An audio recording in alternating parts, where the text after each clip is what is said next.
So if you were here last week, you know that I'm doing a two-parter. Last week, we explored the first part of one of Jesus' most famous stories, the parable, the Prodigal Son.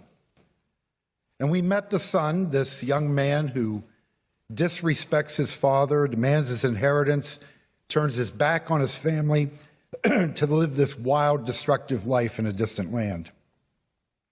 He goes through his inheritance money pretty fast and hits rock bottom. Poor, alone, and miserable, he comes up with this plan to return home and beg his father's forgiveness. Now, last week I suggested that the son's plan doesn't really sound all that sincere, maybe more like a kind of scam to get out of this desperate situation that he's in. But whether it is a scam or whether he's actually had this change of heart, it does not matter to the father.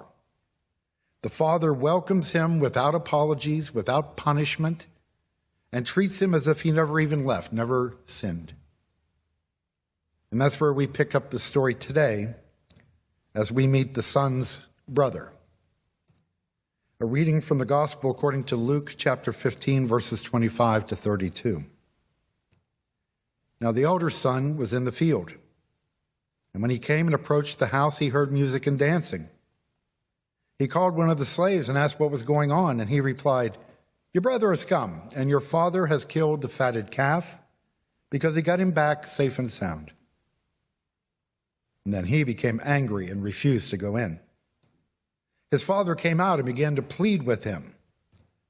But he answered his father, "Listen, for all these years I have been working like a slave for you, and I have never disobeyed your command. Yet you have never given me even a young goat so that I might celebrate with my friends. But when this son of yours came back, who has eaten your property with prostitutes, you killed the fatted calf for him." Then the father said to him, "Son, you are always with me, and all that is mine is yours. But we had to celebrate and rejoice, because this brother of yours was dead and has come to life. He was lost and has been found." And may God speak to us through these verses today. Back in the 1800s, a large group of southern states decided to secede from the Union because they were unhappy with President Abraham Lincoln's government and his policies. These states established a rival government, the Confederate States of America. The United States was torn apart, and this led to one of the worst chapters in American history, the Civil War.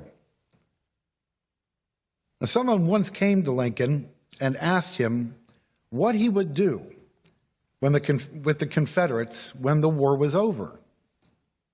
And Lincoln replied, "I will treat them as if they'd never gone away."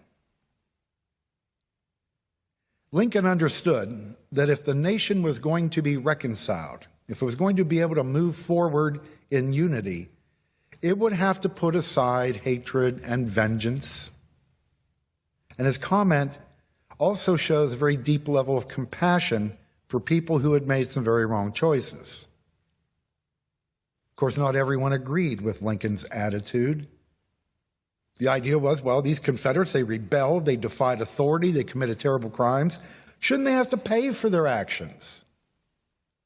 Where was justice if they were simply forgiven and welcomed back with open arms?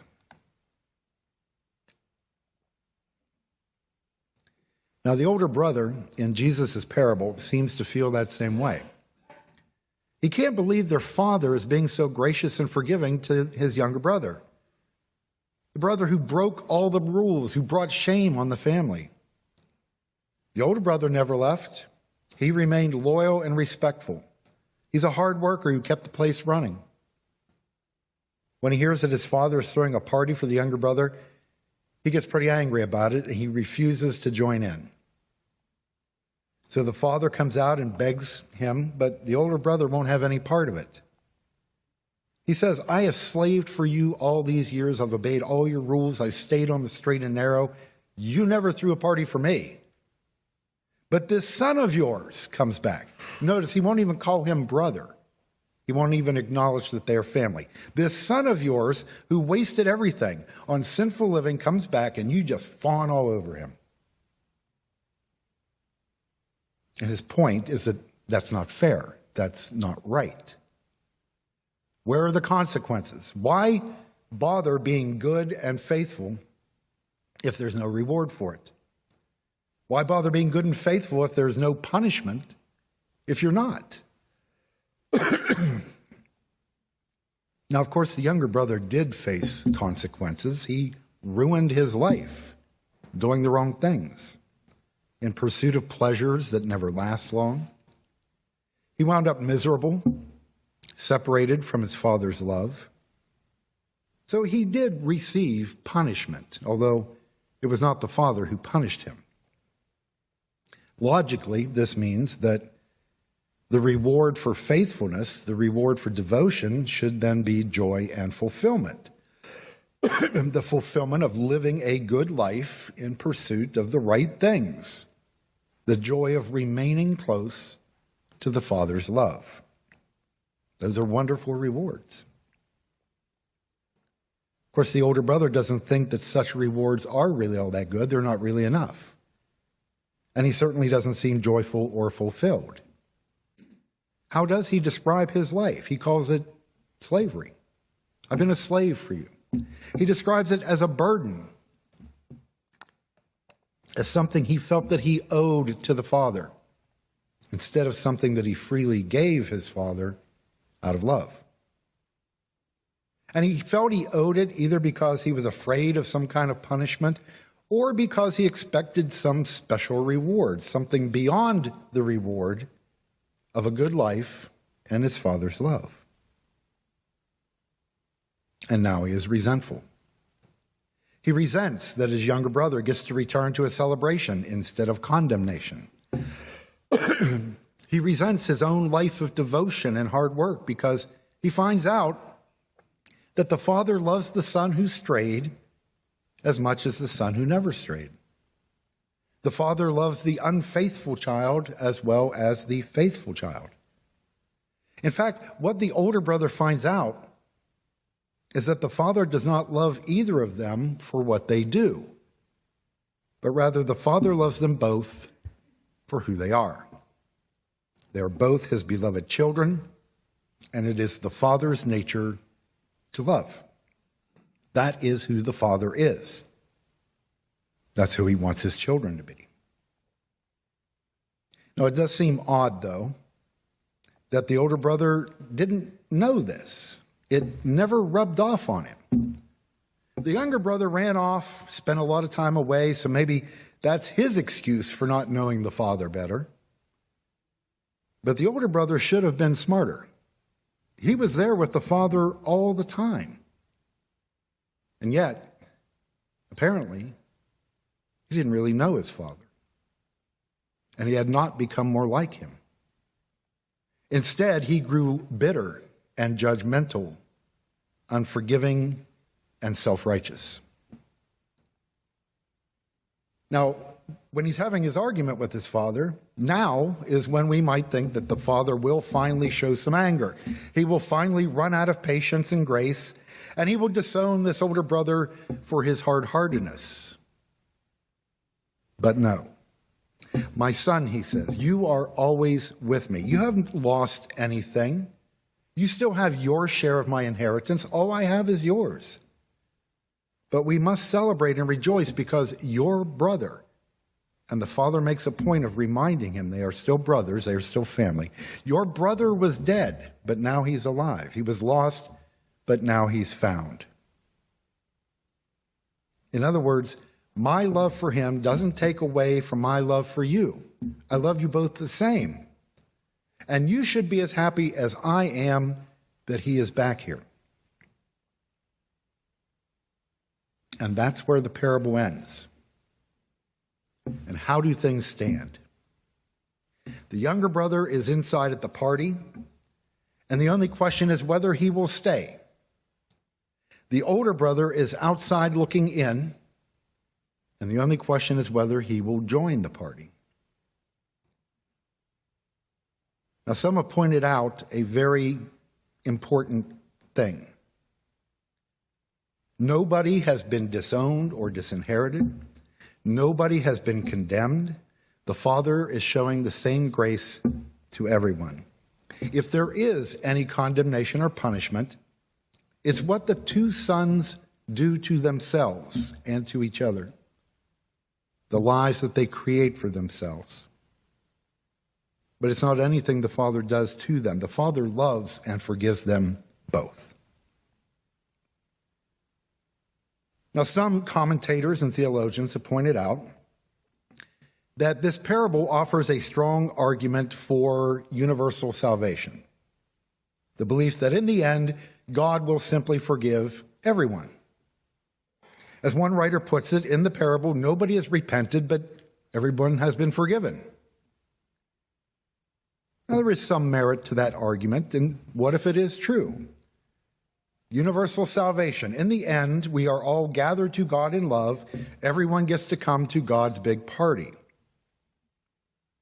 Would we rejoice over that? Would we be overwhelmed by God's grace? Or would that offend our sense of justice, our sense of fairness?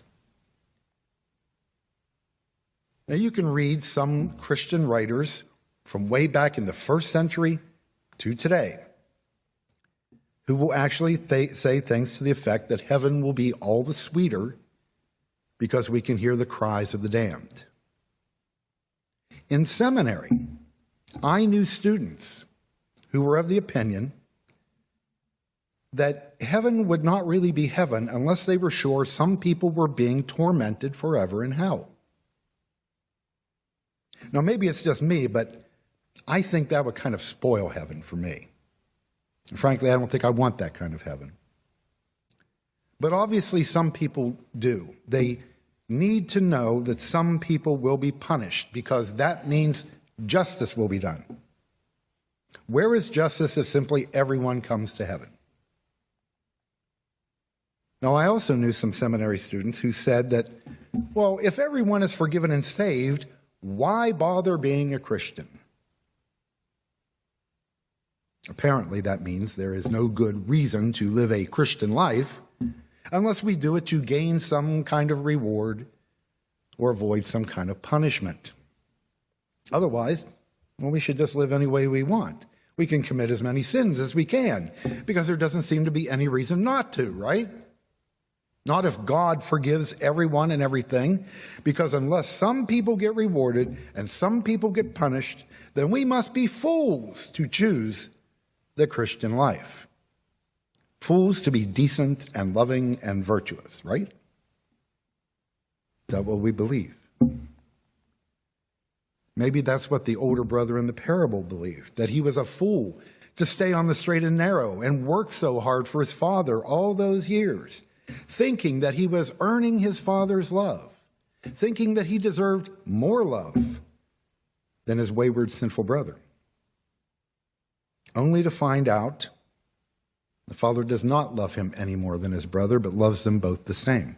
Only to find out that the father does not love either of them for anything they do or don't do, but simply for who they are, his children. Only to find out that the Father is not really interested in rewards or punishment, but only in giving the one inheritance, the one party, the one great and unchanging love to everyone. And that, according to this parable, according to Jesus, is who God is. A God whose love is much greater than any sense of what we might believe is fair or right. Now, dare we hope for universal salvation?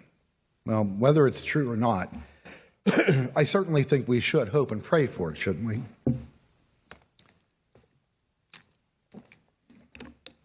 And I also doubt very much that God wants us to take pleasure or joy in the possibility of anyone's condemnation in this life or any other life. And it is not our right or our responsibility to judge anyone's heart. And yes, we must admit that our Bible does contain passages that speak of judgment and condemnation. But another writer reminds us that we need to balance those passages with many other passages that speak of God's ultimate redemption of the whole world, of God's love and grace that triumph over all of our sinfulness. Now, whether you agree with universal salvation or not, and that's entirely in God's hands, this parable suggests that Jesus does not want any of us to be motivated by fear or selfish interest, not by the promise of rewards or the threat of punishment, because that kind of motivation can be harmful to us. It can turn us into the older brother in the parable, judgmental, unforgiving, self-righteous, and resentful of the grace that God shows to people who don't measure up to our standards. It can turn our faith into nothing more than a kind of strict rule-keeping or even slavery, this joyless burden we force on ourselves and try to force on others. Jesus instead wants us to be motivated by love, the kind of love we see in the Father in the parable. The Father does not hold grudges, he does not play favorites, he forgives and he restores. For Jesus, it is God's infinite and eternal love for us that should inspire us to love God and choose to follow God's will, to freely give our lives to God out of gratitude. God's love that should inspire us to love and accept ourselves in spite of our weaknesses and sins, and to love and accept others in spite of theirs too. Jesus knows it is only love that can reconcile and redeem our lives, our relationships, and our world. And so in a world where all of us find it so easy to judge and condemn each other, he asks us to do the hard work of loving each other instead. Because it is love that has the power to transform the human heart, that has the power to make our lives joyful and fulfilling, to give us the full, abundant life that Jesus promises can be ours. Amen.